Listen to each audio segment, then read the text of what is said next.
Listeners should be advised that parts of this episode contain references to depression and suicidal thoughts. If you're triggered by those things, then discretion is advised. And always remember, you're not alone. Please reach out for help.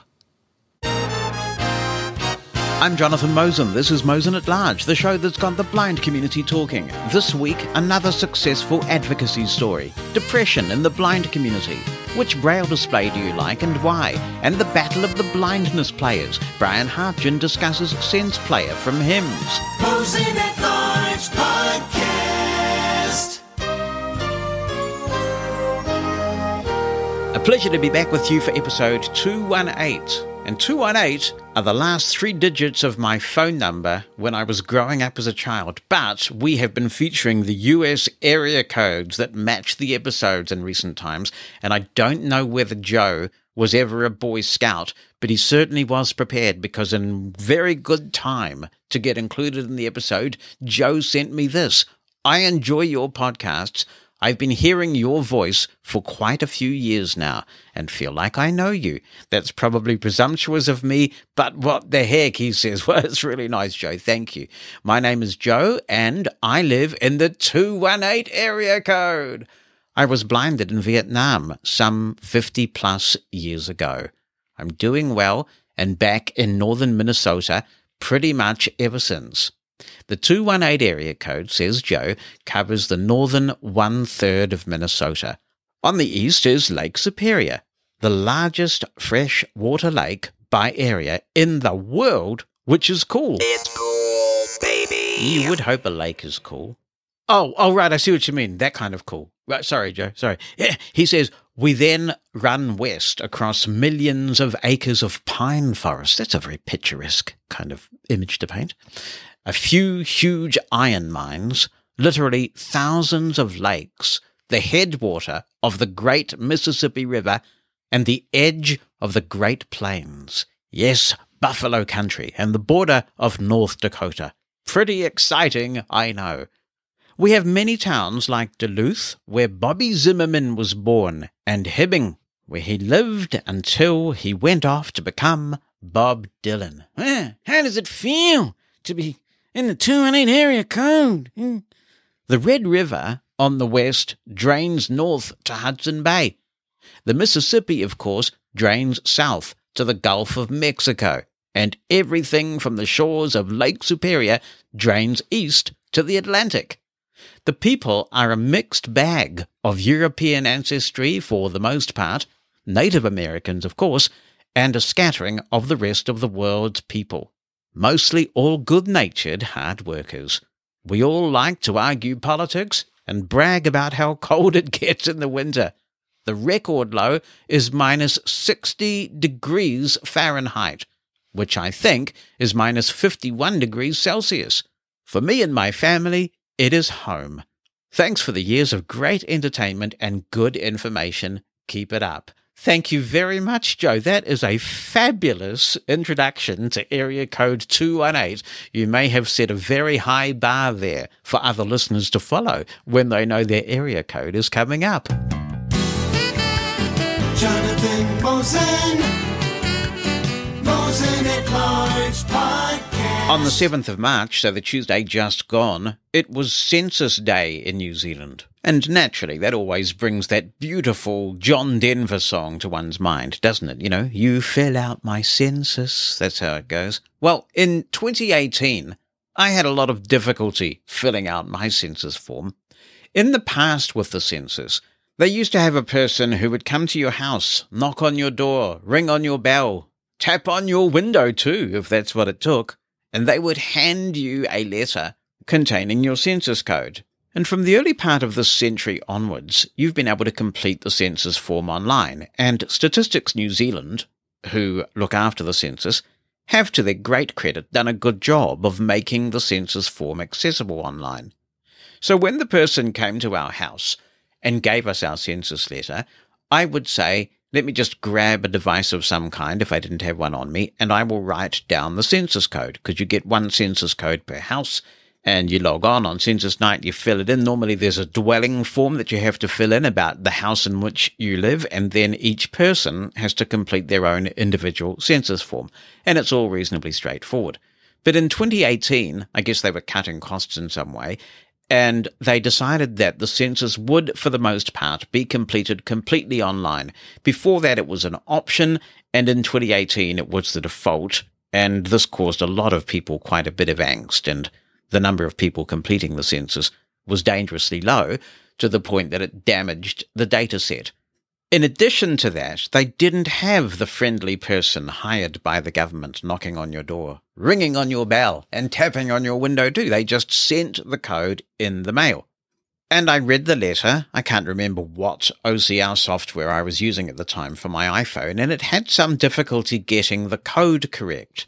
And I could have persisted with it, but, with a code like that, even a number that's misrecognized as a letter or something's going to throw you off. So I thought, no problem. In the 2017 election, I was able to vote by phone. And I did that because the Electoral Commission sent me a code by text. There's a process that you have to go through. It's quite a rigorous process to ensure that your vote is being cast the way you want.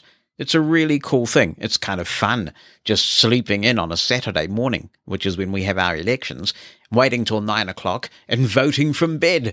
So I did that in 2017. And so I thought when we got to the 2018 census, surely if I can vote, the most sacred obligation that there is as a citizen, then there's going to be no problem getting this code, which is ambiguous at best on my little form, texted to me by Statistics New Zealand. And so I called Statistics New Zealand on their census helpline back in 2018, and they said, no problem, we'll text you the code, stand by, we'll be back in touch. And eventually they got back in touch, and they said, sorry, we are unable to text you your census code for security reasons.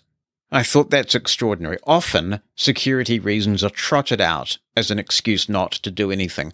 I remember a long time ago, after going to the United States, for example, and seeing talking ATMs in the US, I wanted them here, and I started lobbying the Bankers Association and various other places like that, and they said they didn't want to do it for security reasons. Yes, it's a good old chestnut. And I thought this is ridiculous because I knew that other places, Australia included, did text blind people their census codes. So then Statistics New Zealand said something very interesting to me. They said, a few weeks ago, we had a system going with what was then called the Blind Foundation. Now it's called Blind Low Vision NZ.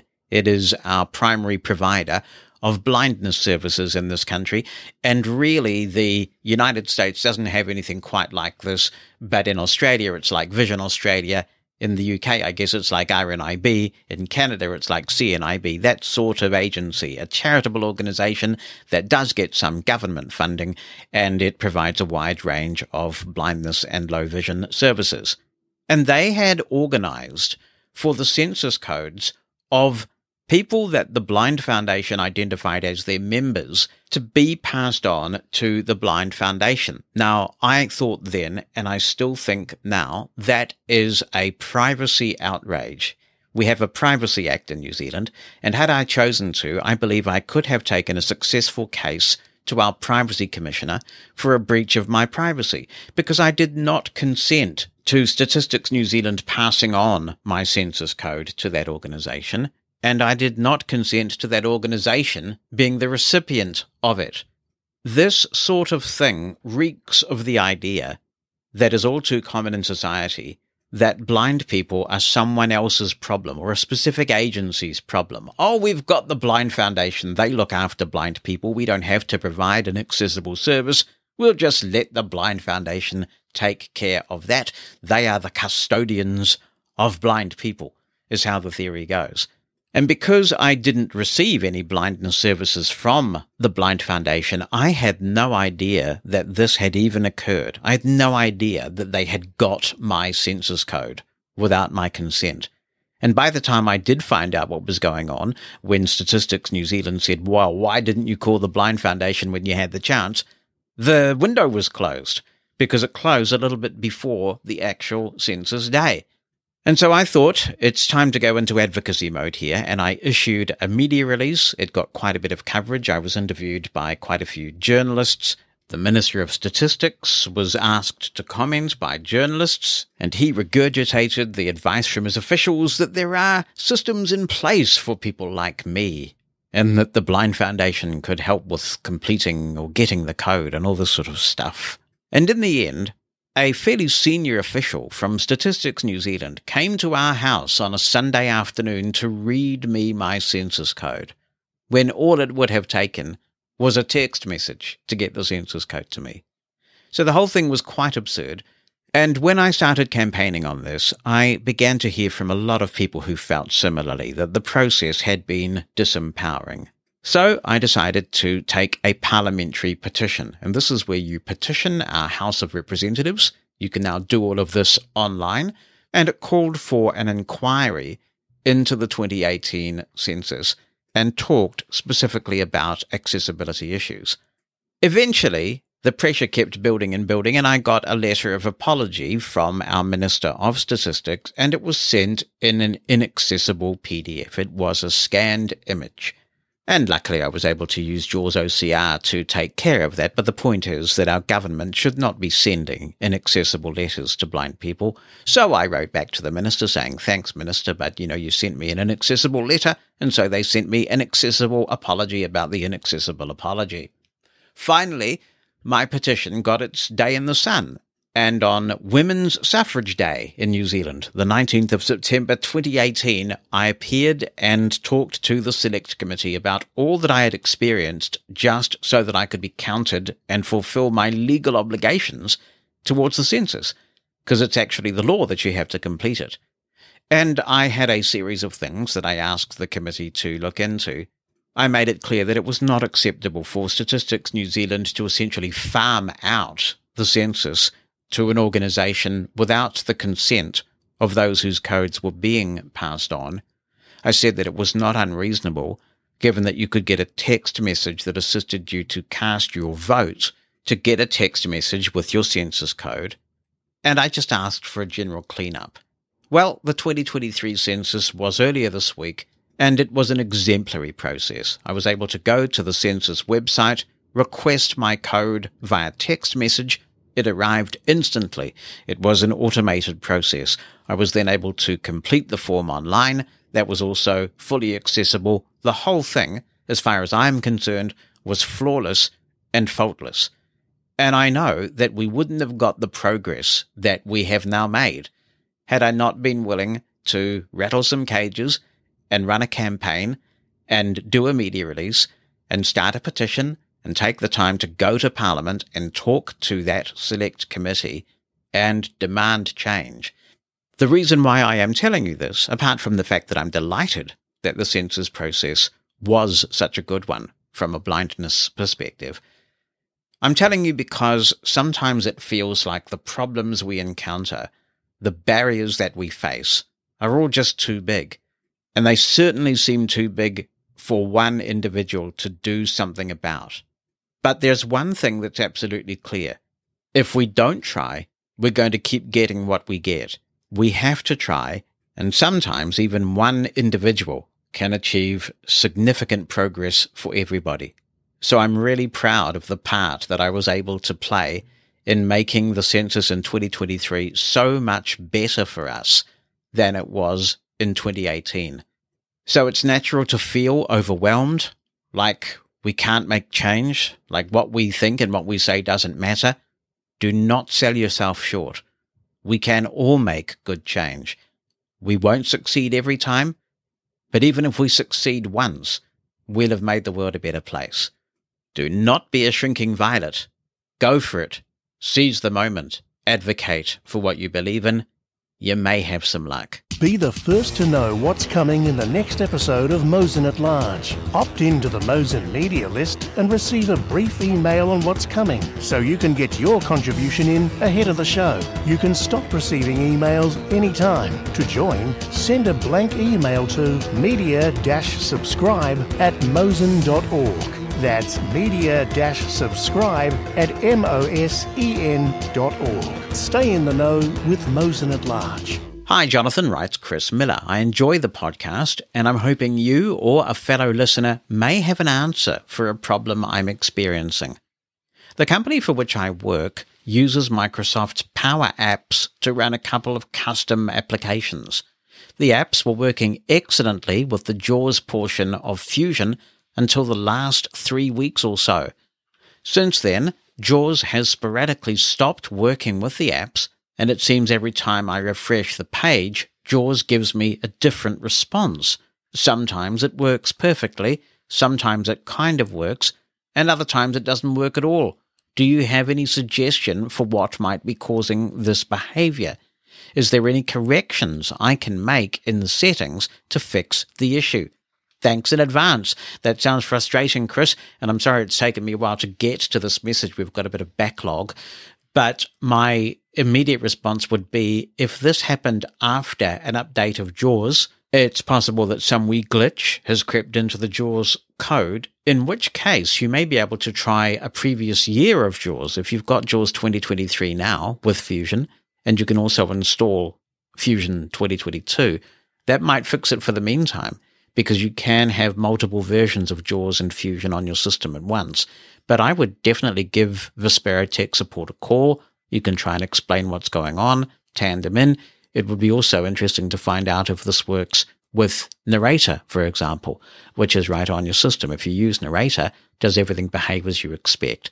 But I think a call to Vispero and alerting them would be a good next step. I hope you can get this one sorted. Hello, Jonathan and Mosen At Largers. This is Stan Warren Luttrell in Medford, Oregon. And I do have some comments on your last podcast and the great interview you had. And I will tell you, the part of the interview that talked about depression really strikes a nerve with me. Now, you know that last year I was working for an organization locally, and they had all sorts of stuff going on, and I was a recipient of being downsized. And so one thing led to another, and not knowing what my fate was a real depression thing for me. There's nothing like feeling devalued. I'd never really felt that in my life before. And the nice thing is that some of the people that I work with have called me, and many of those people were also downsized. So the organization is really smaller than it once was because of certain things that happened. And it was a really hard thing to be able to deal with and to realize that part of your life that you enjoyed was gone. And, you know, it's something that really was difficult to deal with. And it never crossed my mind to harm myself. But I do have to admit that one of the feelings I had, because as you know, I had the heart attack last January, meaning a year ago. A fleeting thought was, well, wouldn't it have been easier if I just went away then? Why didn't someone give me CPR? But I don't mean that. I really don't. I know a lot of friends and family would have not wanted to see me go through that. But it is difficult to go through that and deal with things and figure how to downsize your life from what was going on. It's been a real crescendo dealing with this. And it's just one of those things where you really have to say, or I really have to say, something that I heard someone say one day. And this was regards to someone who had some feelings about the stock market. And his view was stick and stay and make it pay. Well, that goes through all aspects of your life. You have to stick and stay and make it pay. Thank you, Stan. A couple of comments. The first thing I would say is that if people are feeling overwhelmed, because sometimes conversations like this and the one we had with Mark Riker can be quite triggering, there is plenty of help available. And we are an international podcast. We reach an international audience, so it's difficult for me to give websites and phone numbers, but do reach out. There's help. And there's no shame in talking to a stranger if it all just feels overwhelming. In fact, sometimes talking to a stranger, someone who doesn't know you, someone who's not invested in the situation in any way, can be incredibly helpful. Talking about it helps a great deal. And the other thing I would say, Stan, is obviously blind people are not alone in feeling like this when they finally found that their lifestyle, their livelihood has gone quickly. And it's hard to let it go, especially when you feel that you haven't been treated as well as you ought to have been.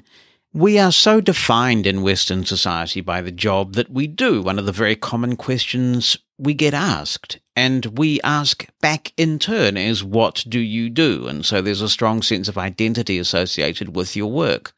And if you don't have work, no matter how hard you try, or you've tried very hard, finally broken through, and then something happens and that work disappears, it is incredibly demoralizing, no doubt about that. And sighted people have this problem, but I think it is true to say that given the unemployment statistics out there, it can be harder for blind people to bounce back. So thanks for being willing to share that, Stan, and wishing you all the best for the future. Then it's Tanya Harrison here, and I've got one question and a comment for your show.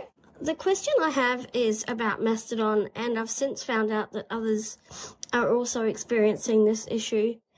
So I'm hoping my question and possibly your answer will help people with this.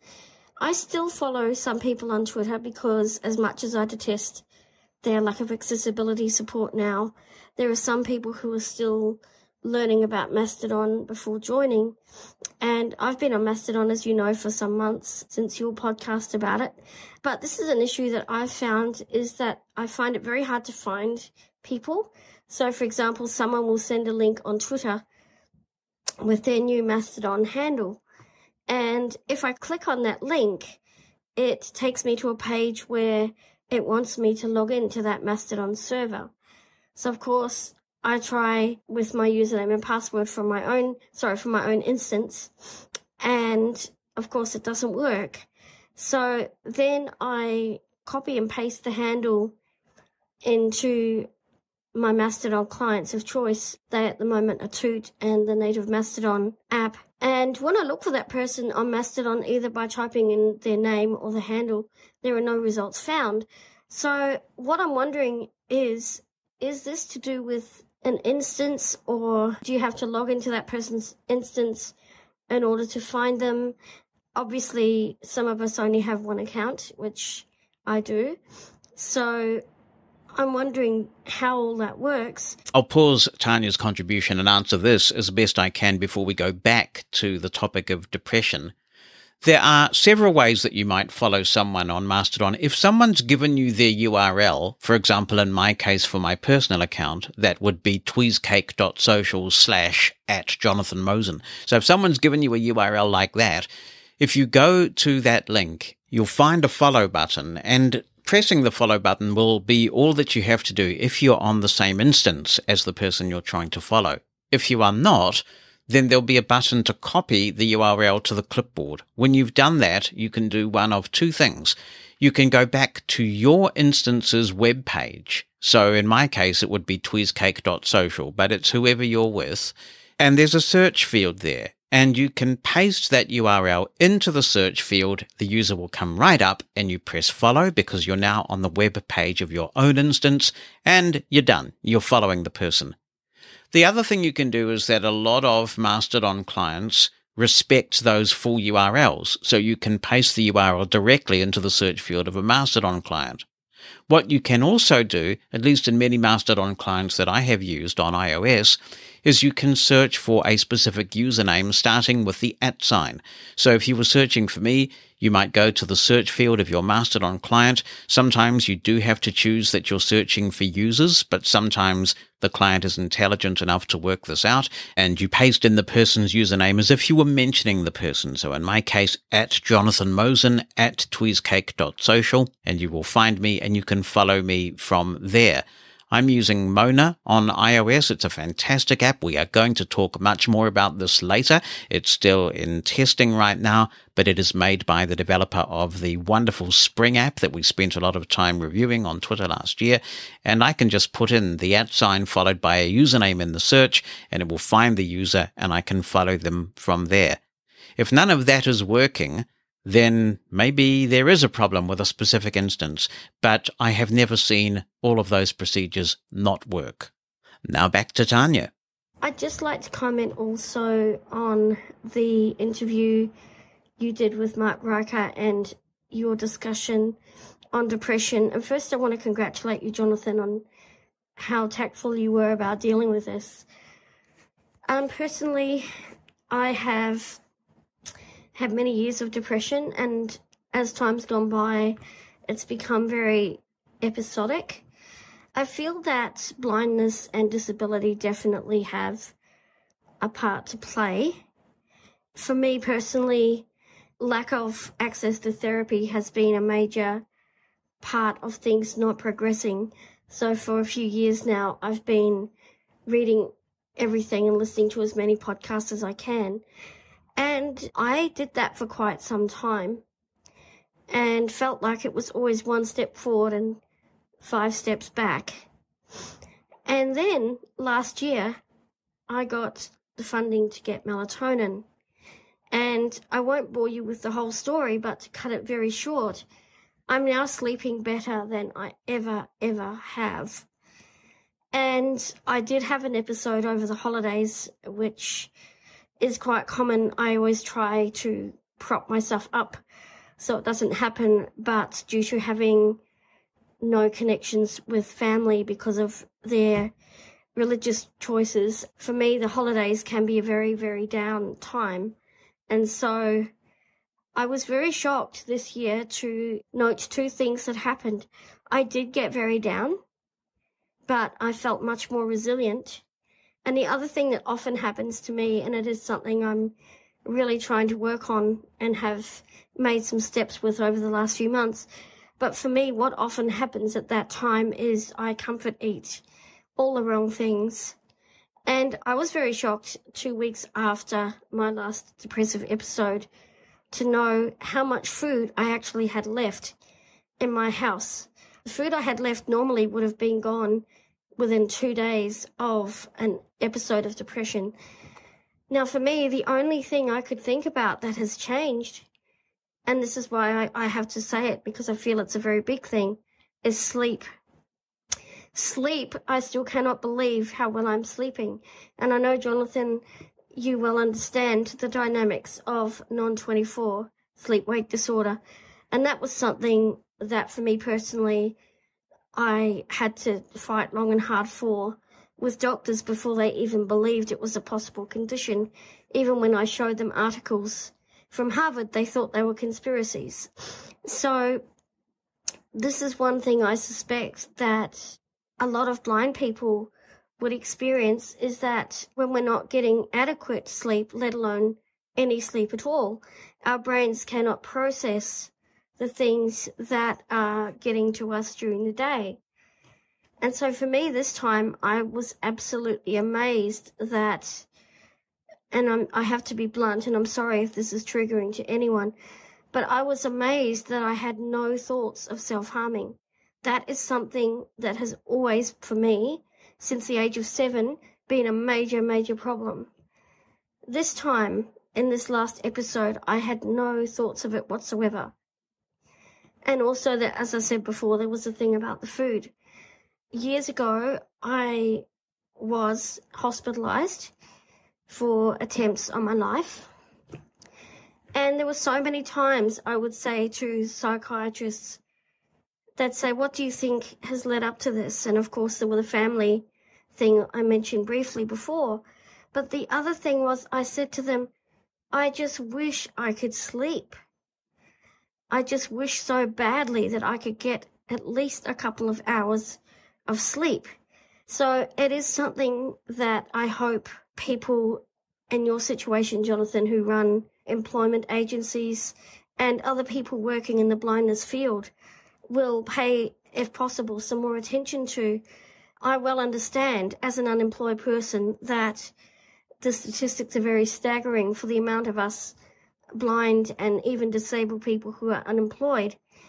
You mentioned a vicious cycle in terms of self-confidence and rejection and then depression.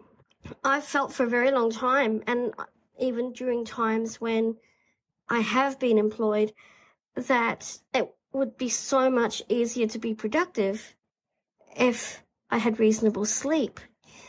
So I think that sleep has a big part to play. Like I said, also, I think a lot of us lack access to therapy, especially therapy that we can afford. And also, yes, what you said to Mark, I feel is very true also, and that is a lot of therapists that we can see, and often the ones we have access to are in the lower socioeconomic brackets, and so they're not as well trained. They have much less of an understanding of blindness. For example, last year, a therapist that I saw, if I can call her a therapist, suggested as a blind person I would be safer if I was back in the same cult as my family. So I feel that a lot of therapists, like you and Mark was saying, could do with extra training in terms of disability awareness. And I think it's very sad that blindness agencies here and around the world have removed the need for therapists in their local organisations, because as you know and Bonnie knows, those therapists have a very good awareness of blindness. Tanya, thank you so much for being willing to share that. I'm sure that took a bit of courage, and I really do appreciate it. I'm sure that others will as well. First of all, yay, I am very glad that you got access to the melatonin. I would not be able to do the job that I do now without melatonin. Melatonin undoubtedly changed my life amazingly, because I knew when I was a kid that I had non-24 sleep-wake disorder, but of course we didn't have a name for it then, and nobody took it particularly seriously, but it was an awful thing. You know, I used to listen to the radio all night. I'd call up the radio stations. I was wide awake, and I just could not do anything to stop it. And I remember at school just having my head on the Perkins Braille, nodding off because I was uncontrollably tired during the day, and there was nothing I could do. I remember a teacher walking up, she must have asked me a question, and whacking the Perkins Braille with a ruler right next to my ear, making me jump about a mile high, because I just could not fight that overwhelming desire to sleep. And I know a lot of us with non-24 have experienced that. Some people still do in the workplace. Now, I found melatonin in the late, I think it was 1990s, and it really made a huge difference to my life. Then I got into a mode where I didn't need the melatonin because I was working from home, and nobody minded too much when my deliverables were delivered, as long as I delivered them. And that was really great, you know, during the ACB radio days and things like that, even working for Freedom Scientific, all that kind of thing. I didn't need the melatonin as much, and that was great. But now that I'm back on the regular thing where I've got to be available during the day, the melatonin is just a lifesaver. And so every blind person who has non-24 ought to have access to it if they want it. And of course, there's a pharmaceutical in the US that apparently is even more fine-tuned than melatonin, and that apparently is very, very effective. But I've only heard that based on hearsay. I have not tried it. The other thing that I would say about food is I think that food has a tremendous impact on some people's mood. I have seen this with family members, and even in my own life. I know that I feel so much better, not just so much more full of energy, but also just temperamentally better, at peace with the world, happier with everyone and everything, since I've gone low carb. And if I choose to go off the wagon for some reason and have lots of sugary things and processed things, I feel it. I feel more moody as a result. And I have actually seen this with family members who have experienced anxiety and depression and things like that. And I've said to them, I'm going to try an experiment. We are going to take away all the garbage that you eat, and we are going to put you on real foods for 2 or 3 weeks and see what happens. And in my experience, that can really lift people's mood when you get all the junk out of your life and out of your system. The trouble is, there are socioeconomic implications of that as well, because eating well, eating properly, is not cheap, because the market is flooded with ultra cheap, ultra tasty, ultra addictive processed foods. So lots of complexity there. I wish you luck on your journey, Tanya. I'm so glad that you are doing better, and thank you very much for being willing to share that experience with us. We can make transcripts of the show available thanks to the support of Pneuma Solutions. Remote Incident Manager is a way to connect to another computer or have another computer connect to yours. Some of us, like me, use it daily, but for others it's one of those technologies where you don't need it until you really need it, and when that happens, it's often an urgent, stressful situation. Buying a RIM pass today means you'll have access to RIM the moment you need it, with no ongoing commitments. Passes start at just $10 for 24 hours of access to a single machine, and once you've purchased it, it'll be there until you need it. It's a great way to get RIM in your toolbox without a monthly commitment. So don't wait for the next crisis. Pick up a RIM Day Pass today by going to getrim.app. That's GETRIM.app.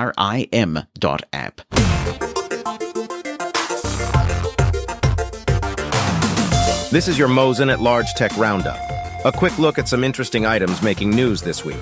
I'm Adam, an AI voice from 11 Labs. As predicted a couple of weeks ago in this bulletin, a new era for Sonos has arrived.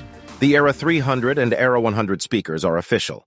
The Sonos Era 300 is a mid-size speaker that's bigger than the new Era 100 and Sonos One, and a bit smaller than the Sonos 5. The Era 300 sports 6 powerful Class D amplifiers configured to push sound left, right, forward, and upward for breakthrough audio and an electrifying Dolby Atmos experience. The speaker has 4 tweeters and 2 woofers. It plays both stereo and spatial audio. Connectivity is fast and up-to-date with Wi-Fi 6 support. There's plenty of support for external devices, too. As has been the case with Sonos speakers for a while, AirPlay 2 support means you can control your Sonos speaker with Siri. It also includes Bluetooth 5.0 for compatibility with a wide range of external devices. There's a USB-C port which can be used for line-in or wired Ethernet. It contains a far-field microphone for built-in Sonos voice control and Alexa support. Google Home support has been dropped. If you want to buy a pair of them for your home theater, they'll work as surround sound rear speakers with the Sonos Arc providing immersive 7.1.4 sound, or the Beam's second generation, which will give you 5.1.4 support. TruePlay Tuning Auto EQ is supported for both iOS and Android users, plus advanced tuning for iOS users. You can order an Era 300 now for $499 US. In an exciting announcement to complement the release of the Era 300, Sonos has announced support for Dolby Atmos tracks on Apple Music. Sonos is the first third-party device to have inked a deal with Apple for Dolby Atmos support. The support will also be extended to other compatible speakers, such as the Sonos Arc. While the smaller Era 100 doesn't feature spatial audio support, it does feature a number of upgrades over the Sonos One. That includes stereo sound, the same connectivity options as the Era 300, and more. It's definitely a sonic improvement over the Sonos One and sells for $249. Microsoft Outlook is now available free in Apple's App Store, and you no longer need a Microsoft 365 subscription or Office license to use it. It's a surprise move that coincides with Microsoft's push to make its Windows desktop Outlook email client more web-powered. Outlook for Mac includes support for Outlook.com accounts, Gmail, iCloud, Yahoo, and any email provider that has IMAP support. Microsoft redesigned its Mac email client in 2020 with a user interface that's optimized for Apple's latest macOS design changes. And Microsoft is holding a special event in the coming week where it plans to detail the future of work with AI and demonstrate how its ChatGPT-like AI will work in Office apps like Teams, Word, and Outlook. Microsoft CEO Satya Nadella and head of Microsoft 365 Jared Spataro will hold an event on March 16th at 8 a.m. PT, 11 a.m. ET. It's expected that, among other things, Microsoft will demonstrate improved search results in Outlook, features for suggesting replies to emails, and Word document integration to improve a user's writing. Microsoft says people will want to tune into its special event to learn how AI will power a whole new way of working for every person and organization. Out-of-warranty battery replacements on iPhones, iPads, and Macs are now more expensive. The higher prices apply to iPhone 13 and older models, Macs, and iPads that are out of warranty and that don't have Apple Care.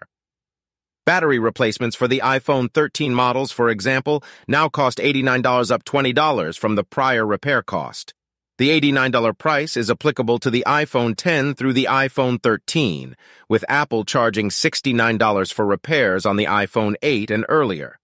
Out-of-warranty battery replacements for iPhone 14 models remain at $99. Finally, Waymo announced recently that its fully driverless vehicles in California and Arizona have traveled 1 million miles as of January 2023. Over that 1 million miles, Waymo's vehicles were involved in only 2 crashes that met the criteria for inclusion in the National Highway Traffic Safety Administration's database for car crashes. Of the 2 crashes that met the criteria, Waymo says its vehicle was rear-ended by another vehicle whose driver was looking at their phone while approaching a red light. Far too many people still die or are injured on our roads every year in communities across the country, Waymo's chief safety officer Mauricio Peña said in a statement. This data suggests our fully autonomous driving system, the Waymo driver, is reducing the likelihood of serious crashes, helping us make progress towards our mission for safer, more accessible mobility for all. And that's your Mosen At Large Tech Roundup for this week. Thank you very much, Adam. And dude, you got a bit of attitude going on there, especially in that Waymo story. Imka's back again and says, I have comments on various topics that were included in episode 214. 1. Hearing aids. Thank you for your additional comments regarding hearing aids. I think I will try to check out both the Phonak and the Oticon brands next time I am in the market for a new pair.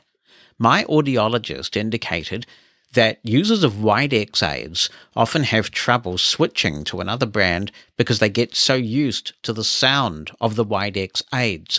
While I'm keeping that in mind, I do not feel that this was the reason why the Starkey aids did not work out for me.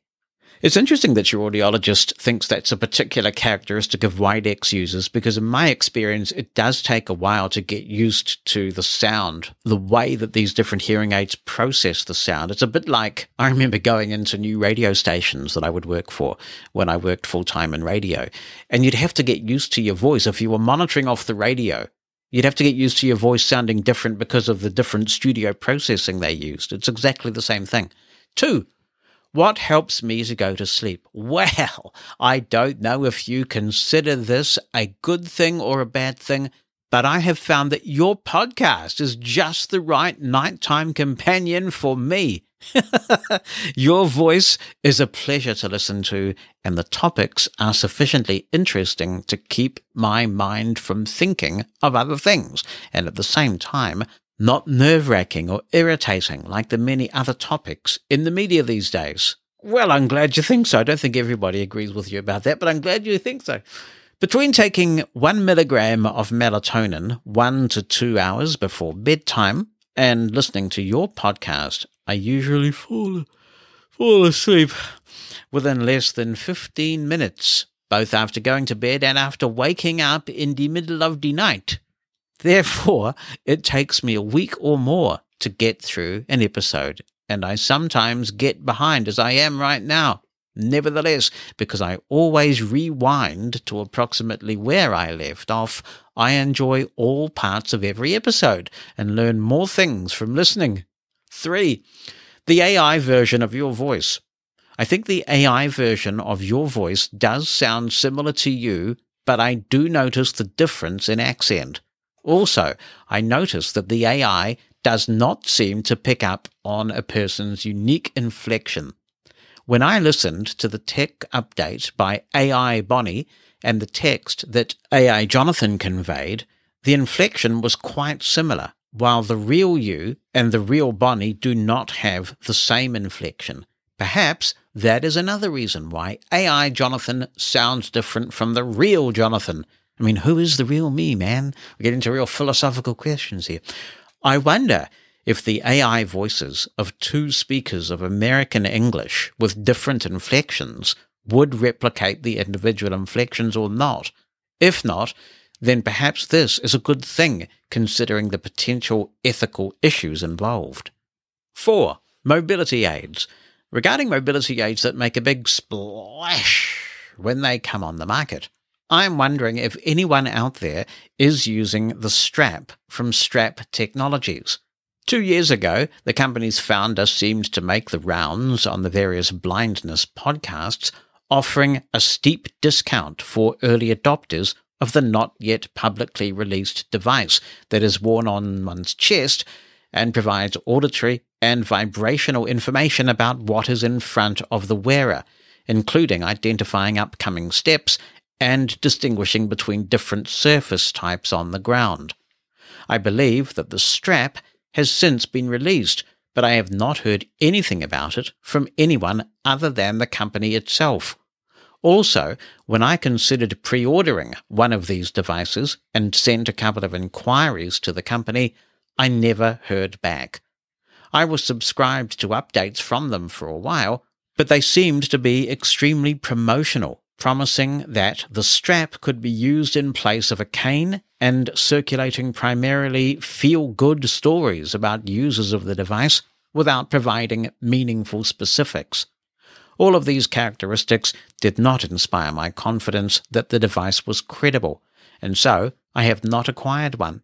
However, I am curious if anyone else has had experience with the company or the device. Time to head for bed and continue listening to the episode number 215.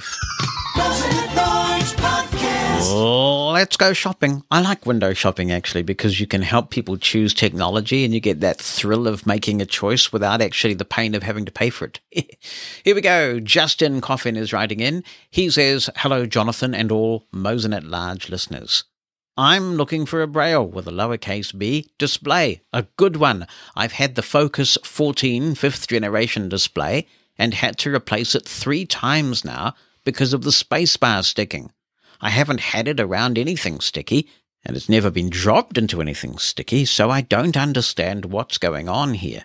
I personally think the Focus 14 4th gens were better because the spacebar didn't feel so flimsy. This is my 3rd display that I'm replacing now, and it should be here Friday, March the 3rd, so hopefully long delivered by now, Justin. But I'm nervous," he says. "Honestly, I feel like I just want to return the unit and get something a little better, since I use this thing all the time at work and at home, and I don't want to be constantly replacing something I paid thousands of dollars for in the first place. Any help would be greatly appreciated. Thanks."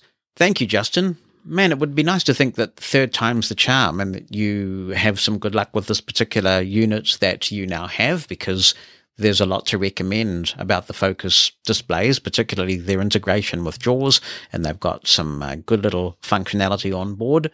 But if you are shopping, I guess the key is how many Braille cells do you want, and do you prefer Braille or QWERTY input? I am a huge fan of my Mantis from APH, manufactured under contract from Humanware, so it's kind of like a Brailliant with a QWERTY keyboard. I find that because I use it a lot with my iPhone, it's a very good experience because it just presents itself to the iPhone as another Bluetooth keyboard, so you can use all the Bluetooth keyboard commands. It is 40 cells though, so maybe a smaller display is what you are wanting. There are lots of good devices out there. It is fantastic to see this Braille renaissance. All the people who were predicting the demise of Braille thanks to electronics couldn't have been more wrong, because there are more Braille devices than ever and Braille is thriving. So I guess we can just put it out there and say to people, if you've got a Braille display and you're happy with the one you have, what is it And what do you like about it? And hopefully we can do a kind of a state of the industry assessment at this point.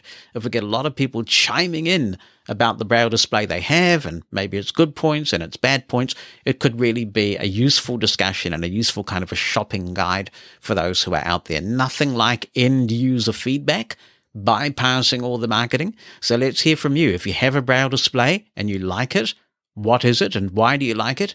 Of course, if you have a Braille display you don't like, I guess you can tell us that too. Jonathan at mushroomfm.com on the email or on the listener line 86460-MOSEN. Let's talk Apple things. Ross Winetsky is in touch. He says, "Hello, Jonathan. I updated to iOS 16.3.1 a month or two ago. Since then, I've been experiencing the most annoying bug I've ever found in an iPhone. The dictate feature is consistently malfunctioning. It is particularly noticeable whenever I try to dictate into a text field of almost any sort, including adding information to the address book, dictating into the calendar, dictating text messages, etc. When I double-tap the microphone button on the keyboard, it takes a few moments for the sound to notify me it is recording. When I have completed my dictation and I do the magic double-tap, it often will not stop the dictation, and other words may enter the field. Other times, when I do the double tap, it will turn on whatever audio has been recently played. I have tried turning VoiceOver off and on to no avail. I've done the 3-finger double tap to toggle the speak command, again to no avail. I've called the Apple accessibility line several times and gotten vague statements that they sort of know about this. Tonight I called and got an accessibility agent who was quite aware of this and looked it up in his log. Apparently there were over 10 pages relating to this issue, which specifically listed the complaints I've stated. The agent said that this was a particular problem for accessibility clients. However, it is happening to everyone who uses an iPhone. He said there is no workaround. What really surprises me was when he told me that Apple considers this a low priority. He says a high priority is when an iPhone malfunctions in a business setting and costs companies money. Apparently, this is not something they are putting much attention into. I'm finding this is making my iPhone experience very unpleasant. I have tendinitis and cannot use a Bluetooth keyboard to write messages. I have an iPhone 12, however this is apparently a global problem. Where I have really noticed this problem is in Facebook. It has made Facebook almost totally unusable by iPhone. Of course, Apple Accessibility cannot comment on this because Facebook is a third-party software. However, what I am seeing is when I try to write in a text field in Facebook, it will either not record it at all or record it with an extreme amount of errors.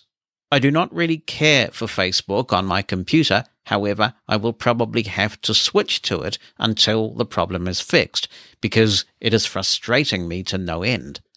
I'm curious to see if you or other listeners have noticed this problem.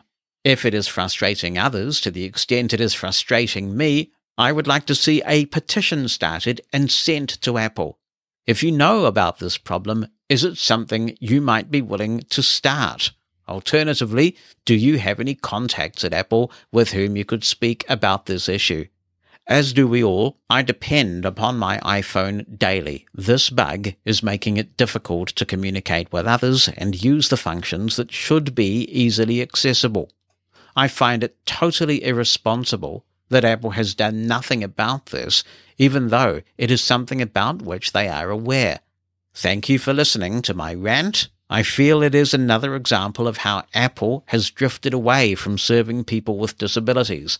I still do not feel ready to leave Apple for another type of phone. However, it could be a possibility in the future if this bug is not fixed.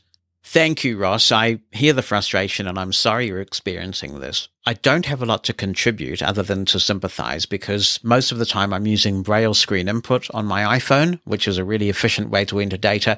And when I'm not using that, I'm using my actual Mantis Braille display, which has a Bluetooth keyboard. So I don't dictate that often. What I can say is that I am observing on Mastodon a pretty concerning number of significant bugs relating to navigation and other matters, given how late we are in this iOS 16 cycle. So others may wish to comment on what you're experiencing. The one thing I would contribute, I don't think it's going to help you with this bug, but it may speed you up a bit. You mentioned that you locate the microphone button and double tap it to start dictation, but that you use the magic tap to stop dictation. You can use the magic tap to start it, by the way. So when you get into the edit field and it has focus, so the iPhone is saying text field is editing, at that point you can perform the magic tap and it toggles dictation starting and stopping. So it may speed you up a bit, but I'm sure that's not at the heart of the problem that you are reporting. That magic tap gesture is a busy wee gesture. It's doing a lot. It's toggling the start and stop of playback, the start and stop of dictation, and the answering and ending of a phone call. And yes, I have seen it get pretty confused from time to time. But if others have noticed significant deterioration in the quality of Apple dictation and how it's working, please let us know about that. Given that your very revealing Apple tech, I have to say I'm not sure that Apple would have approved of you getting that much information, but if they've got 10 pages of logs there, then it sounds like doing some sort of reset, which is what I might suggest in this situation, is not going to help. So let's see what others come back with, Ross. It is very unfortunate when a bug that I guess might be considered low priority in the wider scheme of things is just hugely impactful for the way that you use your device. And I've certainly seen this with Braille devices over the years and bugs relating to those. Hi, Jonathan and all Mosen At Large listeners. I hope you're doing well. It's Brent from Johannesburg, South Africa.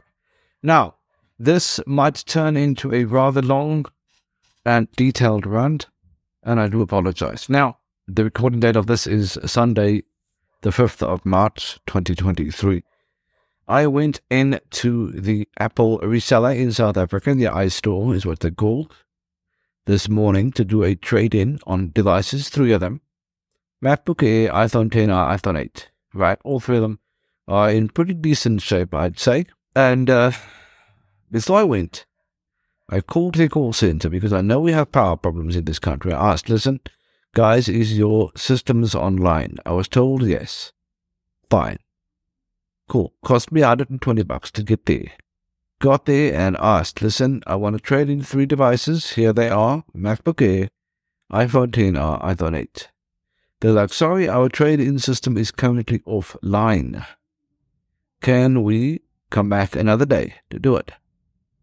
I'm like, I phoned your call center. This is the situation. They told me your systems are online. Can I then at least do the contract upgrade today, the phone contract upgrade, and then do the trade-in later, next weekend or whenever? They're like, fine, you have to wait an hour and a half for a consultant to be available to do the contract upgrade. I'm like, okay, that's fine, I'll do that. Went and done some other things in the shopping center where we were. Got some clothing for my wife and so on. That's all good, I don't mind. Go back, they're like, sorry, the phone carrier system that you need to do the upgrades with are currently very slow. Therefore, please come back on another day. At the moment, we cannot help you. My MacBook, in the meanwhile, and this is not my fault, this is a relatively known bug.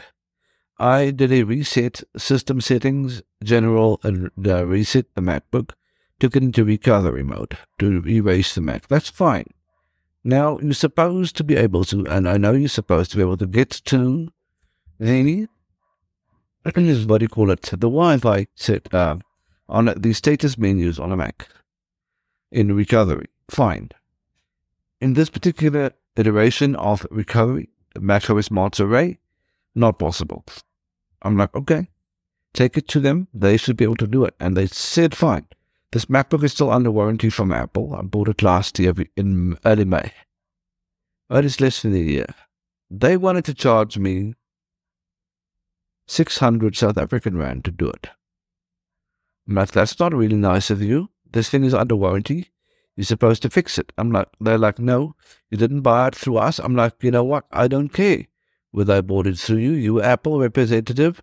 Any Apple device that is bought, wherever it's bought, if it's under an Apple warranty, should be fixed by any Apple reseller, which is, as far as I know, correct. They said, no, we're charging you a 600 South African Rand fee for the fix. I'm like, okay, where do I pay for this? And firstly, before we do this, can I please speak to your management? That I know our manager doesn't want to talk to you, or can't talk to you now. Not doesn't want to, but they said can't talk to you now, meaning, in my view, doesn't want to. But they didn't even say that to me. They told that to my mother-in-law, who happened to have been with us. I'm like, I stopped the lady. I said, whoa, stop the bus right here. You're not talking to me directly. You're talking past me to the person who happens to be with me. That is not right. That is, and I said this, that is abuse. I happen to be blind, because the word discrimination in this country means nothing. It is against the law to do it, obviously, but it means squat in this country to say discrimination. I called it abuse, because that's what it is, in my view. I was treated like a second-class citizen by that store. I was lied to directly by their representatives. And not only the store's representatives, who happens to be Core Group in South Africa, or the iStore as they're called, but they are Apple's only reseller in this country. I was then therefore lied to directly by Apple, because that is how I see things. They are their only representative. Therefore, Apple lied to me. They treated me like crap. I'm sorry to say it, Mr. Mosen, but that's how I see it. I was treated like a second-class citizen in an already bloody third-world country. Okay? I don't have time for this. I don't have patience with companies that do this. Apple, I'm sorry to say, I'm very strongly considering, and I am recommending every one of you not buy another Apple device. Why? Because they treat us like crap. Almost said something that could have stayed behind. They're discriminating. They're talking past the blind person. Happens to have a sighted person with you. Talking past you as a blind person. And I find that unacceptable. I will not be treated like a second-class citizen by anyone in this world. I refuse to stand for it. I'm taking this up with Core Group tomorrow. That's Monday, March 6, 2023. I will keep you up to date on what is happening if I do not get a public apology from this company. I'll take it up with Apple themselves. I want a public apology for being treated like a second-class citizen by Apple. But I still strongly recommend, if you can help it, do not buy another Apple device. There's only one reason for doing so, and that is for Braille support. And that is almost not necessary anymore. So if you don't need an Apple device for a very specific reason, give them a skip. I hope you had a better day than I did. Talk to you guys again. Cheers. Thanks very much, Brent. I'm sorry to hear that you had that experience. It is frustrating and completely unacceptable when you're in a store and you're with somebody, and you are clearly the customer, and somebody talks past you. It happens a lot, and you're right, you shouldn't have to put up with it. Your story tells us, everybody who runs a business in some way or involved in customer service, that someone's opinion of a company is only as good as their last interaction, and that every person that is in a front-line position, like customer service, like retail, is the ambassador of a company. They are the face of the company for that individual at that particular time.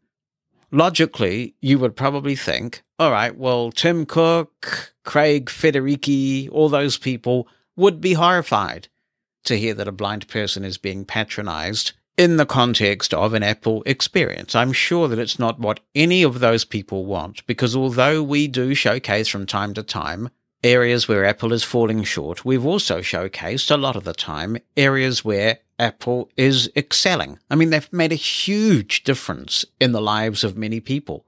But unfortunately, for this moment in time, that individual is the face of Apple for you. They are Apple for you. Just keep in mind, though, that they could quit their job tomorrow and work for a company where you go and buy your Android phone from. So I think the problem is with the individual concerned and the training they're receiving rather than Apple itself. So I'm not sure that a boycott because of an experience you received in a specific retail store is a proportionate response. But I do wish you luck in pursuing it. I hope that you will get it sorted out. I hope you'll get your apology. What's on your mind? Send an email with a recording of your voice or just write it down. Jonathan@mushroomfm.com. That's JONATHAN@mushroomfm.com. Or phone our listener line. The number in the United States is 864-60-MOSEN. That's 864-60-66736. There's been a lot of buzz recently about the new Victor Reader Stream from Humanware, and we've reflected that here on Mosen at Large. It's certainly a much-loved product in the field of blindness technology. But there's also plenty of chatter about a competitor, a rival, and this is the Sense Player from HIMS. Now, we have heard from HIMS now, and we hope to have someone on the podcast shortly to talk firsthand about the player. But I wanted to talk now about it, what it does, who it's for, and how it compares with the Victor Reader Stream. Someone who has a lot of knowledge of this based on careful research and who's really into this product category is Brian Hartgen, no stranger to the podcast. So I thought we'd ask Brian to come on and have a chat with us. Welcome to you, Brian. Welcome, Jonathan. I'll do my very best to give an objective overview of this. You're right, it is a subject that I'm really interested in. I pre-ordered the very first Victor Reader Stream version 1. It was at the Sight Village exhibition when they were demonstrating that here in the UK, and I got it the following September. And my wife and I are both avid Stream users. We literally do use them every day. But I'm always interested in something new. I have had the Plex Talk Pocket in the past and various other audio MP3 players or media players. So when this new one was announced, I was very keen to get my hands on it. I have placed an order for it. I've yet to receive it, and hopefully that will be towards the end of March. So my first question is why? I mean, you're a really tech-savvy kind of guy. You're at the cutting edge, particularly in terms of Windows computing. And I guess people get tired of me exploring this, but the psychology of these products fascinates me, given that there are so many devices that will do all the things that these devices can do. What is it about them that keeps you coming back to them? Well, I'm a person who uses my phone for next to nothing, I'm afraid. So I make phone calls with it, and I do send text messages. Now I've got my fantastic Mantis Braille display. I mean, it is a joy to do it with that. But that's really all I use it for. If I want to read, and I do read books a lot in the evenings, I like to be able to sit down with a device or wander around the house with it if I'm doing jobs that need working on, and listen to my book. I don't want to be interrupted with a notification for the news or a phone call that's coming in or anything like that. I just want a device that will play my books for me. And I'm exactly the same with my kind of pen and paper substitutes. I have notes on my research for this project, which I'm going to go through. And I use those and any notes I make on the Braille Sense, which is also made by him. So I'm very much a person who, in my day job, I have to know about computing, and hopefully I do a reasonable job at that. But in terms of leisure activities and any notes that I need to make, I do use specialist devices, and I'm proud of it. Yeah, so I've always been one who respects the fact that people have the choices, and if there wasn't a need for these products, then the products would go away because no one would buy them. And so the market has basically spoken on this point, and there's still a very big need for devices like this.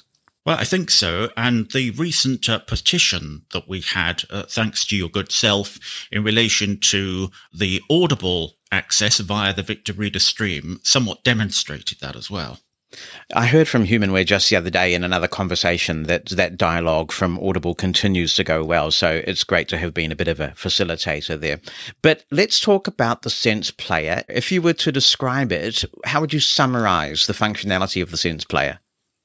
Well, there are two versions of the Sense Player. There is the Portable Media Player standalone product, which is the one that I'm mainly probably going to talk about. And there is also a product which contains some OCR functionality so that you can scan and recognize printed text and text image files with a built-in 13 megapixel camera and OCR software. But for the most part, the device can play digital books, music files, document files, DAISY content. There's an FM radio in there, and it can play podcasts as well. It does have Wi-Fi built in, so you can stream podcasts and internet radio stations as you would expect. You can also make recordings via the built-in microphones. There are two of those. And you can connect an external source as well for recording via USB. I attended a webinar about this last week, and Jenny Axler, who was talking, she is from HIMSS, and she was saying that she connected her Allen and Heath mixer to it. Well, that struck me as being a really good thing, because that's what I use. Right. It's what we both have the same mixer, you and I. So that's interesting, because I guess you could use it as a backup player. And a lot of podcasters do this, even though their primary source of recording is the PC. Many podcasters like having an external device as a form of backup, and people use technologies like, say, a Zoom H6 for that very purpose. Yes, they do. So if you wanted to record a meeting or something like that, this could be a very good way to go. It also contains a calculator, a memo application, and an alarm clock. But best of all, and perhaps most intriguing, it contains a feature called Smart Connect. And this allows you to control a Bluetooth-capable device, such as a phone. And that means that you can use the keyboard on the Sense Player to provide what I might describe as a more tactile experience rather than using a touch screen. It also means that you can transmit the audio from the device that you've connected to the Sense Player to the player itself. There is a removable battery on this device. There is no case provided, though.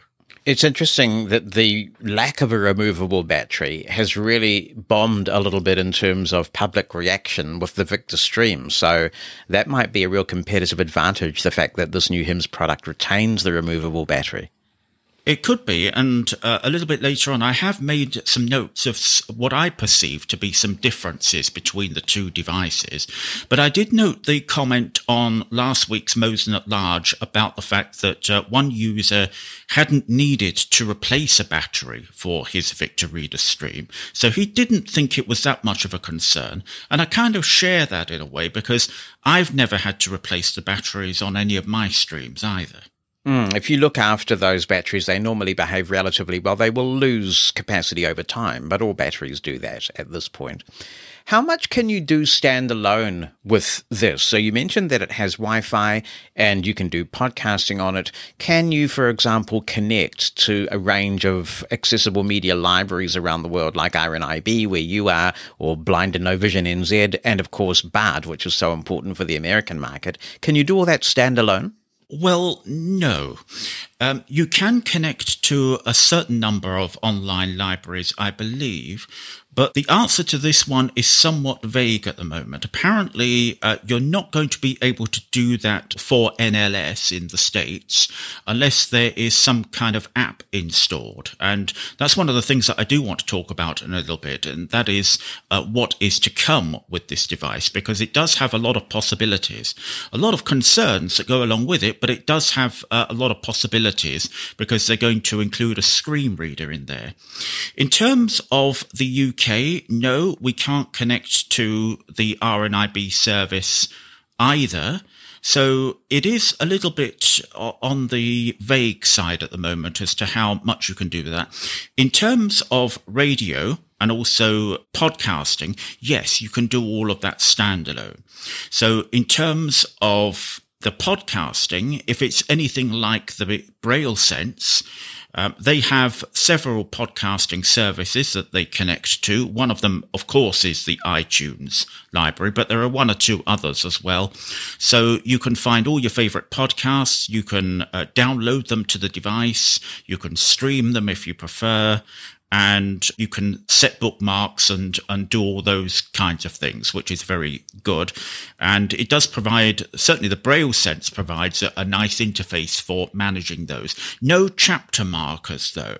Oh dear. That is a bit of a concern, particularly with Mosen At Large, because you make all the effort to put the chapter marks in, and it doesn't support those, but the Braille Sense doesn't either. Hopefully they are going to be attending to that at some stage. I hope so, because it's curious that the blind community are the kings and queens of navigability. We're used to working with Daisy, zapping around content, and here is this technology available for podcast producers to use, so I'm using it, and yet some of the key devices in the blindness field are not supporting it. It's a very curious omission to me. Well, it is really, particularly because you've got a Daisy player on this. Yeah, that's right. And that's all about good navigation, isn't it? Yeah. Do you know what the partner is that they're using for their radio content? I was just coming to that, actually, because sometimes with these companies, it's a bit like pulling teeth. They don't actually tell you too much in the way of information.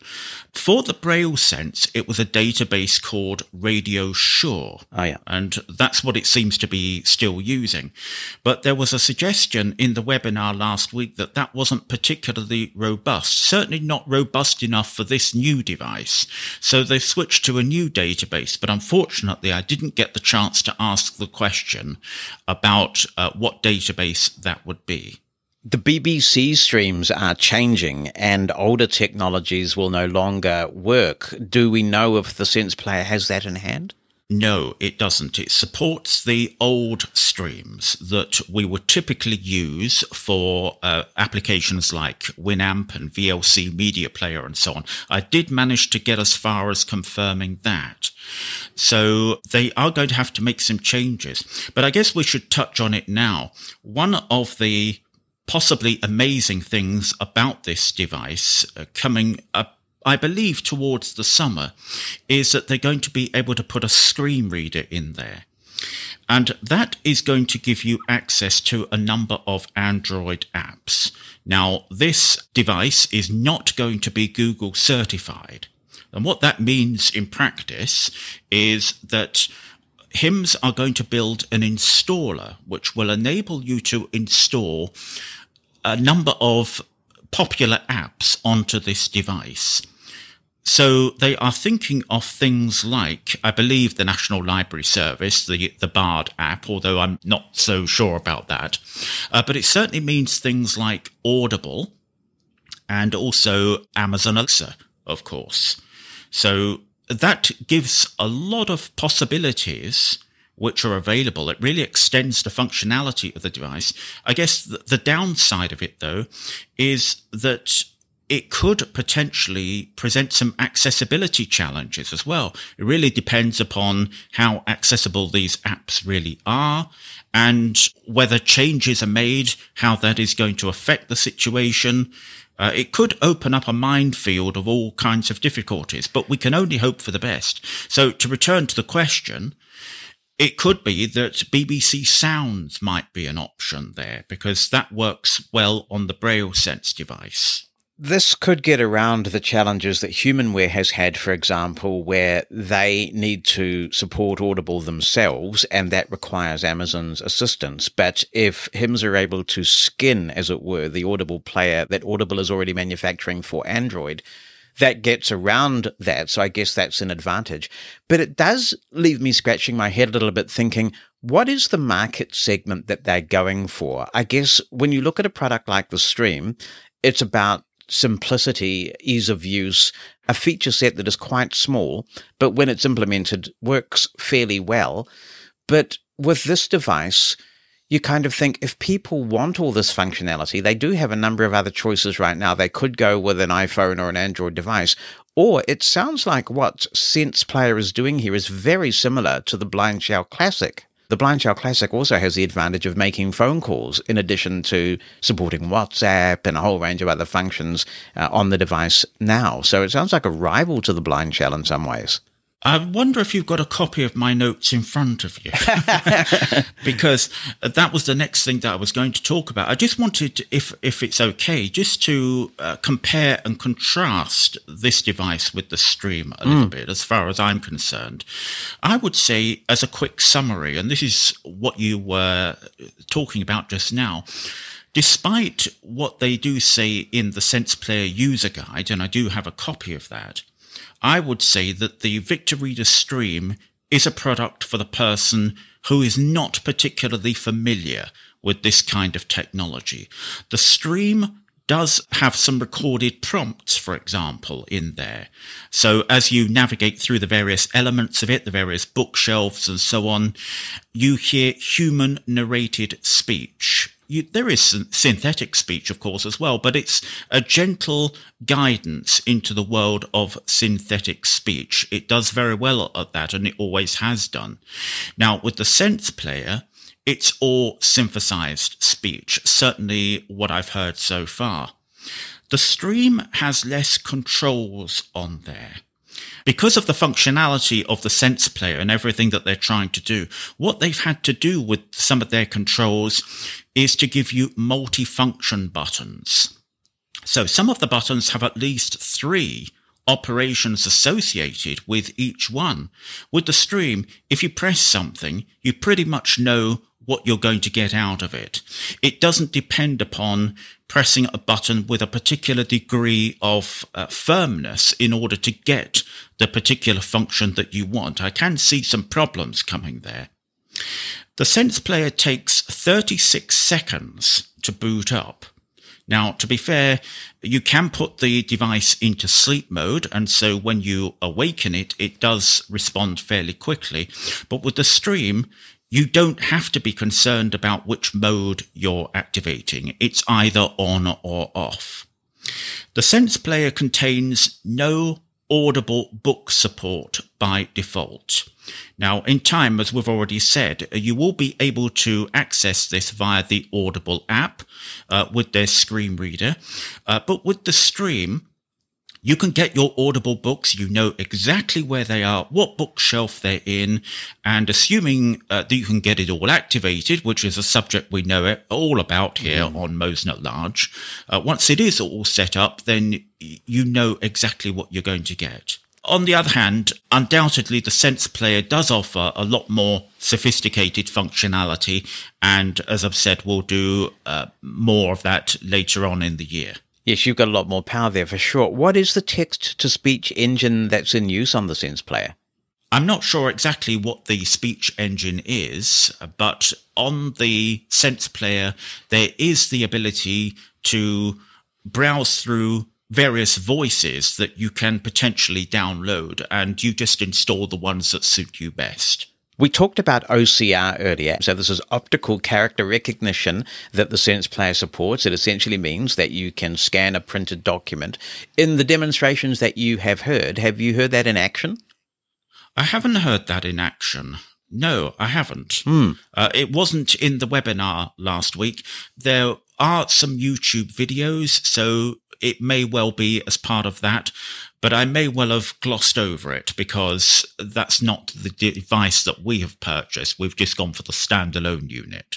Yeah, I'd be curious to learn about the kind of guidance that you get as a blind person lining up the camera with a printed document, how fast or otherwise it is, because obviously just having something on hand that can read printed material to you would be a nice thing for some people who have to deal with a lot of print.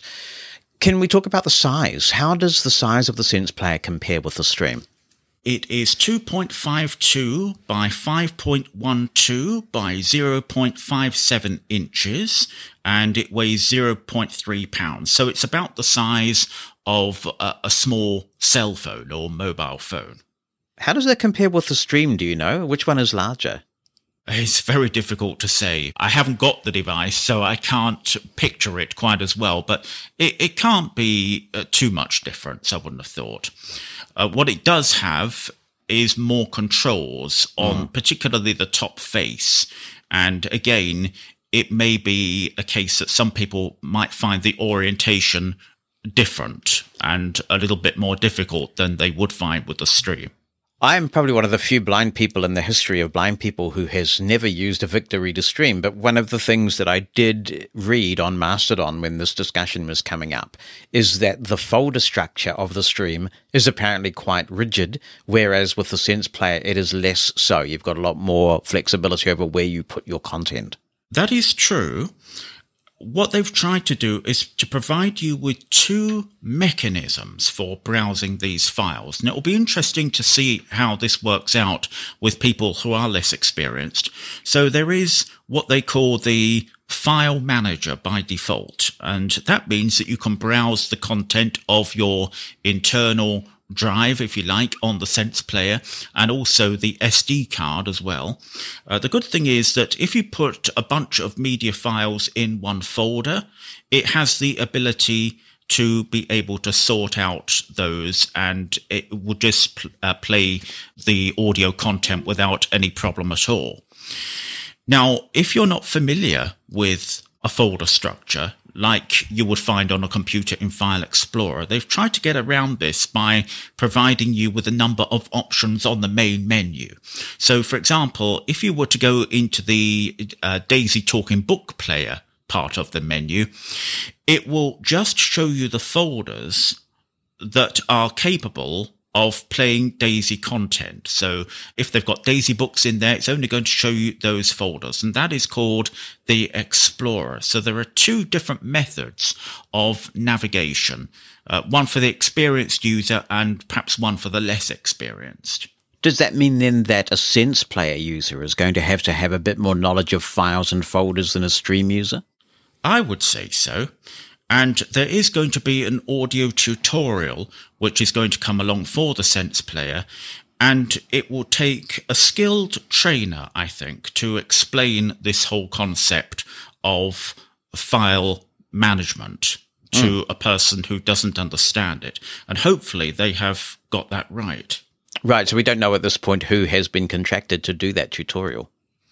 I think it's HIMS themselves, actually. Oh, okay. All right. Oh, well, that will be interesting to see what that's like, because I think a lot of people who consider this a very big commitment and money's tight, they're going to want to do all the due diligence they can, aren't they? They're going to hear that tutorial, they're going to read the manual of all of these products and then make a call about which one they want. Yes, that's right. How does the price compare between these two? Well, of course, you've got three, right? You've got the two versions of the HIMS player, and then you've got the stream. Yes, and there is even a fourth, because over here in the UK, they're also selling a version of the OCR product together with a stand as well, that you could potentially put it on. I don't know about other parts of the world, but that is available. It is more expensive. There's no doubt about that. So with the Sense Player in the UK, the cost is, I think I paid £490 for it. And that's a little more expensive than the stream. I think about £100 more. And the version with the optical character recognition, that's a couple of £100 more than that. Yeah, I mean, £100 more than the stream for the base version is quite a significant difference. Yes, it is. Yes. Yeah. So you really have to decide which one is right for you. And hopefully some of the comments that I've made so far will be helpful to people making that decision. I have heard some feedback on Mastodon. I have had no direct experience of this, I have to say, that sometimes servicing can be an issue with some HIMS products, depending on where in the world you are. And I don't want to spread misinformation, but certainly that comment has been made by several people who I've seen. I would back that up, and it is a concern of mine. I've also seen it on Mastodon as well, and I think those comments are well-founded and appreciated, because it is difficult to get HIMS products repaired. I had a situation when I first got my Braille Sense 6. There was a problem with the Braille display. They didn't swap it out for a new one.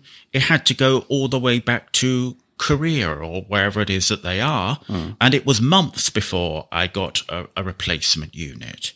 And I just wonder, bearing in mind that other people have had very similar experiences, how we're going to be served if something goes wrong with the Sense player.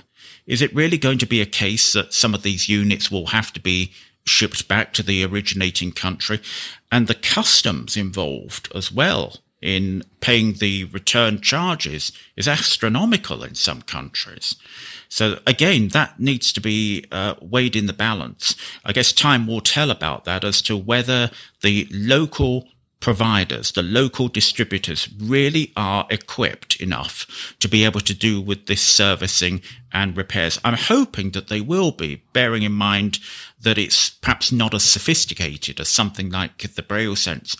But in terms of humanware, I've always found their support when I've had the need to contact them about the stream very, very good indeed. That they will do the servicing very promptly, or they'll swap a unit, and they're just helpfulness personified. Yeah, in my experience with this industry, which is quite considerable, you can't put a price on customer satisfaction. And if I were in this situation and a Sense player was broken and we could clearly establish that it was not some sort of fault of the user, I'd just swap it out. That's what I do, is keep the customer happy and swap it out. Yeah. Just returning to the recording, because I'm sitting here cogitating on all that you've told me. Do we know what file formats the Sense player will record in, and whether you can set manual levels? I mean, you mentioned the Plex Talk Pocket at the beginning of this, and I did own a Plex Talk Pocket, and I owned one specifically because it was a very good accessible recorder. It really was. And you had accessible level meters, so you could make really good quality recordings with this. And I'm wondering whether the Sense player is going to fill that very important gap of a truly professional grade portable recorder. I really wish I'd have had the device before I spoke to you. I was really hoping that we would, because there was a possibility that it was going to be shipped, and then it turns out it wasn't going to be. And I could have commented on this. As far as I can tell, it will record in WAV and MP3 formats. Okay. I don't know much beyond that. I don't know whether you can adjust the recording levels or anything like that, or really what the quality of the built-in microphones are like. And I'm just sorry that my answer to that and description of it is quite vague, but you can only really tell when you get these things. I don't think it will be a replacement for the Plex Talk Pocket, because that really was a dedicated Daisy player and recorder. They really spent a lot of time on making sure the recording capabilities were exactly what we needed. And that was true for the Plex Talk PTR2, which was another device that I had as well, which offered very similar functionality. I don't think it's in that league. It is a pity. They were fantastic, and you could make fully marked up Daisy books with that thing. Oh, yes, you could. And it had a program to go with it. So you could either do it on the device itself, and it had a very lovely interface, but also you could install this Windows application on your computer, and that would allow you to create audio Daisy books as well. It was fantastic in every way. If we could get a blindness-specific recorder that was fully accessible, that did 32-bit float and had a couple of XLR connectors, as my children say, I would be so down with that. I think there's a real gap in the market for that. Oh, I'd be really into that. Absolutely, yes. So is there anything else that you haven't covered about the Sense player, or I guess a Sense player stream comparison that you'd like to?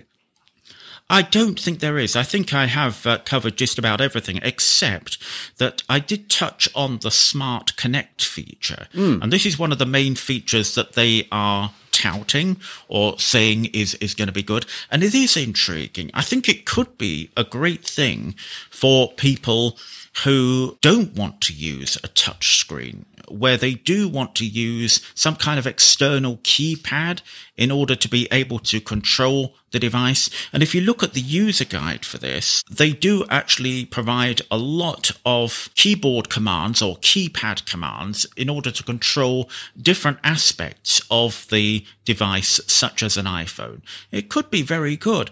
If you want to enter text, it's using the old T9 method. Oh, well, T9 on your iPhone at last. Yes, that's right.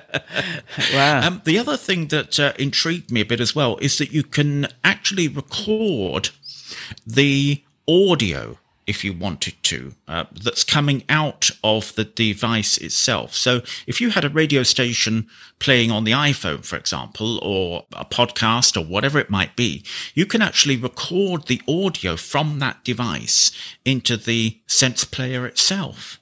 That's a very cool thing. I wonder what the audio quality is like, because presumably that's coming through Bluetooth. But these days, Bluetooth audio's fantastic quality with the right profile. I'm looking forward very much to doing lots of testing with this sort of thing. Yes, I'll be interested to hear what you find when you do get your unit. To my mind, there isn't a great deal of difference between what the version 2 of the stream is offering and what version 3 is offering. I think it's marginal. We heard a comment last week on Mosen At Large about the speed increase of downloading a podcast, etc. And that's great. But I don't think the differences are that staggering. And I think that if a person really wants to reach beyond the restrictiveness of the Victor Reader stream, then this could be something to go for, but maybe hold off a little bit until the screen reader comes along, because that really will tell us how effective Audible support is going to be, how effective the access to Alexa will be, and so on. So at the risk of being controversial, because I never try to be controversial on this show, if you if you want to be freed of the restrictions of the stream, wouldn't you just buy an iPhone or an Android device, though? Possibly, but remember that you have got this semi-structured approach as well for listening to Daisy books and music files, things like that. Again, a lot of this will come down to the quality of the music player, because on an iPhone, for example, the audio reproduction is very good. It will depend upon what that's like. They do claim to have a graphic equalization tool on there. So again, that will depend what the quality is like. We're doing a lot of speculating about this. And but that's all we can do. If we don't have definitive answers, what else can we do until the product comes along? And the other thing that these products do for the moment shut blind people out of is any of the streaming music services. I mean, I'm sure that you and I have had probably very similar experiences, youngsters, having to make really difficult decisions about what with your pocket money will you buy in terms of all these wonderful things that are available in the record store. Which one do you choose? You know, which album do you buy out of the maybe 4 or 5 that you really want? And these days, you know, my kids are able to pay a subscription monthly and get millions and millions of songs, and none of these devices make that available to blind people, many of whom love their music. Well, that's where this product is perhaps heading in the right direction to some degree, because assuming that the interface between the device and the app is accessible and easy to use, and I think that really is the crunch, then Spotify and other services, Netflix, could become available. Indeed. It'll be really interesting to see how they go with this and what the user experience is like. So have you ordered a stream as well as a Sense player, or are you sticking with your second generation stream? No, we're going to stay with the second generation stream for now until such time as it needs replacing, because we don't use anything on the stream other than listening to books. That is all we do with them. So there wouldn't be much value for us, I don't think, in upgrading at this stage. But of course we will, particularly because Lulu, my wife, she really does like the stream. So should her existing stream fail, we will get her a new one. But she is quite interested in this one as well, particularly on the recording side, because the recording capabilities of the stream are not that great. And she's talking about wanting the ability to make recordings perhaps when she's out or something like that. So it really will be interesting to see what she thinks about that. I'm really looking forward to your findings and also learning more about the Sense player. It's very encouraging to see this kind of innovation going on in this part of the market. And I'm sure that there'll be a lot of interest. So thank you for taking us through that comparison, and do keep us appraised once you get your unit of how you actually find it in reality. Oh, I definitely will, and I look forward to doing that. I'll certainly send you some notes on it. And thank you for letting me come on and talk to you about something other than what I produce.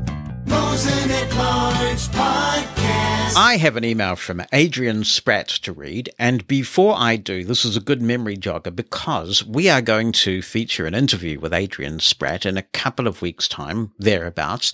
So you might consider this an invitation to an informal Mosen At Large book club.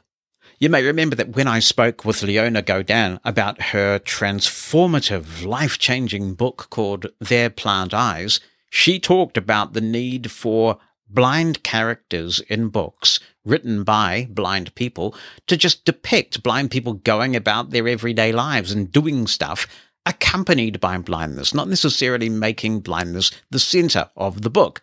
Well, Adrian has written such a novel, and I encourage you to read it before I play the interview with him, because you might like to offer some opinions on the book, on the blind character, and some of the subjects that the book raises, because I found it a great read. It's thought-provoking, it's very sad in parts, and it's called Caroline, and it is available through some of the book repositories, so do check it out, Caroline by Adrian Spratt, and we will be talking about that at length in a future episode not too far away. But Adrian and I have different views on this whole ableist language question, and he writes in, and he says, "Hi, Jonathan, I've just read the transcript of episode 216. The way you handled your objection to New Zealand broadcaster Tova O'Brien's blindly blasé illustrates how ableist language can be broached without implications of small-mindedness or bigotry. Perhaps where you and I might differ, if we do at all, and then only in discussion, could be characterized as legislative versus diplomatic. Suppose I was talking to someone who was hurt when I said crazy. Then suppose that person had spent time as a patient in a psychiatric hospital. I would naturally apologize and refrain from using that word with that person going forward. Contrast that with a blanket decree, thou shalt not say crazy. I've had friends who were placed at some point in their lives in such institutions and who use the word ironically and humorously. They can be quite funny about it. Meanwhile, people who have had no contact with psychiatric institutions say crazy about themselves all the time. I was crazy to say that to him. I'm going crazy with all the stuff I have to do. Online, you will find prohibitions against saying crazy because it harms people who have mental illness. But the main effect of such strictures would be to prevent people from speaking their minds naturally. I guarantee that these friends who say crazy about themselves would be among the first to do what they could to support someone enduring a psychiatric episode. I'm trying to suggest there are ways of handling problematical language and different contexts. There's room, for example, for blind people to use blind in those harsh metaphorical senses you cite, ignorant, stupid, unthinking, unaware, angry, in ways that mock and neutralize them. I'd welcome similar verbal hijinks by sighted people. As an aside, I resist the tradition that only people in a particular minority group can talk about that group's experience, but here I'd be getting into the cultural appropriation quagmire. Most important of all is the attitude you conveyed to Tova. I find that the word ableist connotes a negative assessment of non-disabled people. Your diplomatic approach assumed goodwill on her part, which she amply justified. I know ableism can be hard-hearted in the way racism more typically is, but more often, in my experience, ableism stems from ignorance and a lack of first-hand experience with blind people. It's because of the word's judgmental implications that I resist it. Tova's response was, of course, as gracious as your message to her. That's what conscientious diplomacy elicits. Continued success, says Adrian. Thank you, Adrian. Very eloquently put, as always, and we will have a talk about this whole ableist language question when we play the interview with Adrian Spratt, but I will make a couple of comments. I think that there is a big difference between people using informal slang in their own group and saying it's permissible for others to do the same. I guess an example is the word blink that some people use as a kind of a slang for a blind person, and somebody might accidentally trip or think that they're talking to someone who's no longer there, and they might jokingly say, well, that's another blink moment or another blind moment or whatever. And you do say those things sometimes as part of a minority group to self-deprecate. It would be totally inappropriate for anybody who is not African American to use the dreadful N-word, for example, and yet you do hear it sometimes being used in a slang way by African Americans. It's up to them to determine the appropriateness or wisdom of that. It's not up to me to comment, but it certainly would not be appropriate for me to use that word under any circumstances. I think that we have to also acknowledge that language is often used by a majority to keep a minority in its place. For centuries, blind people were not educated. We were impoverished. Many of us still are. So to me, there's no difference whatsoever between language that denigrates a race and language that equates characteristics of an impairment with things that are pejorative. Now, I am consistent about this. I don't use the word dumb, and I don't use the word lame for the same reason. And of course, we've also seen young people using the word gay in some cases as a pejorative, and I don't agree with that either. I'll give you another example of this, and this is the word gypsy. I was thinking about this the other day because there was a complaint taken to our Broadcasting Standards Authority about a piece run on our TV here, and the Broadcasting Standards Authority have ruled that the word gypsy is a pejorative and it shouldn't be used. Now, when I was a child, we used to sing a song at school about the Gypsy Rover. It's quite a pretty little tune, and people of a certain age will probably know about the Gypsy Rover who ran off with a lady and all those sorts of sordid things. And I remember, as a very young child, being taken to view what was called a gypsy caravan. This is how the gypsies live, we were told. And we got to have a look at this. I was fascinated. I actually thought I might like to be one. It seemed like a really good life. When I was a kid, that term was not considered at all offensive. We just used it because, well, you used it. We didn't know any better. Now that community has said, it is an offensive term. Don't use it. And so I won't, except to cite this example. And I looked this up. I wanted to understand what is it about the name gypsy that is deemed to be offensive to some members of that community. And I learned about the racial connotations, about how it's associated with illegality, and on and on. Now, I also read about some members of this community saying exactly what some members of the blind community are saying. Now, what are you on about? We've been using this term for centuries. Don't be so sensitive. Don't be such a snowflake. It makes no difference, and on and on and on. But if a sizable number of the community have thought about it and they've decided we don't want the term gypsy to be used, what choice do I have? I guess I've got two choices.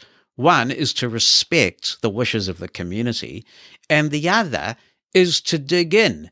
What right do I have to disrespect that community in that way? Why is my desire to use the words I've always used somehow superior to, or should be given more weight than, an emerging view in the community? What harm does it actually do me to take that on board and modify my words accordingly? None at all. By contrast, the benefit to the community in question of not having a word that has all sorts of painful connotations is immense. I mean, if you look at this from a purely utilitarian perspective, respecting the wishes of the community in question is the right outcome. It's the decent outcome. While I'm on this, Eskimo is another one. I mean, most people listen to the Christmas song, Chestnuts Roasting, folks dressed up like Eskimos. I grew up with that term. It never occurred to me for a second that it was offensive. And so, Adrian, this is where I agree with you. Ableist language doesn't necessarily have to be uttered with an intention to offend. It can be done out of ignorance. And so, the Eskimo thing, I don't use that term anymore either, because there is a growing feeling that that term is not appropriate. So I do like to give people the benefit of the doubt, like I demonstrated when I wrote to Tova O'Brien, and it was a great exchange, and it gave me hope for the human race, it did. But there comes a point, right, where after something is pointed out, if someone says, well, I'm going to do what I want anyway because it suits me, then the ableist language or the racist language or whatever the language is turns from ignorance, which is forgivable after education, to a deliberate choice to be prejudiced. But there does and there will come a point when, as the old adage goes, even ignorance is no excuse. And I think with race, we're getting there. With disability, we've got a long, long way to go. But you may have heard about an incident late last year. It was after King Charles came to the throne, and it was a charity event. I'm pretty sure it was at Buckingham Palace. It was certainly a royal event, and chief executives of various charities were invited to this event. And there was a senior lady in waiting, circulating, making conversation, and she was talking with a chief executive of a charity who was black. She was born in the United Kingdom, and the lady in waiting said, "Where are you from?" And quite understandably, the chief executive said the organization she was from. And the lady in waiting replied, "No, where are you actually from?" And this went on. And it turned out that what this woman was trying to get to was, what country were your ancestors from? Somehow, even though the chief executive, in a pretty embarrassing situation, was trying to point out, I was born here in the UK, the lady in waiting would not let up until finally, out of exasperation, the chief executive mentioned the country that her parents had come from. And then, giving a satisfied, yes, that's where you're from, the lady in waiting was happy. There were significant consequences of this. I admire the chief executive who actually made this public. She was not prepared to be subjected to that humiliation without there being consequences. I understand there were. I understand that that lady in waiting may have lost her job as a result of that incident, and that's an appropriate response from Buckingham Palace. The point I'm making is that a very small group of people have had a lot of control of the public discourse, of the narrative, and that is changing. It's democratizing. And with that change, linguistic change is an inevitable consequence. Jonathan Mosen at Large Podcast. This email reads, "Hello, Jonathan and Mosen at Largers. Thomas Solik from Ohio here. I believe the Mosen at Large podcast just keeps getting better and better." Oh, that's groovy. Yeah. Jonathan, it always brightens my winter when you start back up from your well-deserved summer break. Congrats on your new grandchild. Thank you so much. Hard to believe she's 2 months old already. Wondering, says Thomas, if any listeners use CRM, Customer Relationship Management Software, or apps. The most popular ones in the United States seem to be HubSpot, Zoho, and Salesforce. I recently experienced a blatant refusal from HubSpot CRM to take on our company as a client due to their unwillingness to refine their accessibility practices, which are non-existent. If any of you have had a favorable accessibility journey with a particular CRM software, your input can truly benefit our community. CRM is the general term to describe an app or software used to organize and follow up with customers in sales and service/support. Inaccessibility of such a mainstream CRM as HubSpot could cost a well-qualified blind user a job offer if an organization operates in the popular ecosystem. Sadly, for HubSpot, if I cannot establish one of their competitors whose functionality is comparable, I own my own company and have the resources and the motive to hire a formidable accessibility law firm to challenge their dismissive accessibility position. In that event, I'd also need a good recommendation in that regard. The HubSpot company actually wrote me an email and said they would not be the right fit for us as they have no formal accessibility roadmap or any plans in that regard. They didn't just claim ignorance and ask for help, they outright dismissed my request to investigate the possibility of improving their accessibility for the blind community. Currently, a JAWS or VoiceOver user cannot move past the single user registration screen on desktop or mobile with HubSpot CRM. If accessible, their pricing plan, most suitable for my corporation, would cost us over $25,000 per year. So we aren't talking about pennies here. They still wouldn't budge in their rigidity to earn our business. I would be deeply grateful if other listeners could share their experiences with HubSpot or any CRM platforms, good and bad. No medium or large business entity in sales or customer service can maximize productivity in 2023 without some CRM software to catalog and synchronize customer relationships.